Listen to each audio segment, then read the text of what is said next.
السلام علیکم ناظرین، آج میں 5 وقت کے نمازوں کے بعد پڑھنے والی تسبیح آپ تمام لوگوں سے شیئر کر رہی ہوں۔ 5 وقت کی نمازوں کے بعد اگر یہ تسبیحات آپ صدق دل سے پڑھ لیں تو انشاءاللہ آپ کے گھروں میں خیر و برکت، رونق، شفقت، محبت، عزت سب از غیب سے آپ کو ملے گا، جس کے آپ گمان میں بھی نہیں ہوں گے۔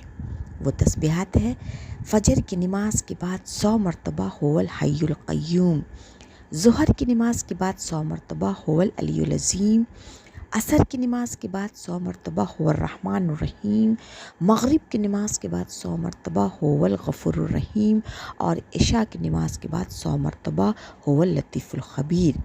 آپ تمام حاضرین اس تسبیحات کو پڑھیں، اپنے لیے اور سبوں کے لیے دعا کریں۔ پھر ملاقات ہوگی۔ اللہ حافظ۔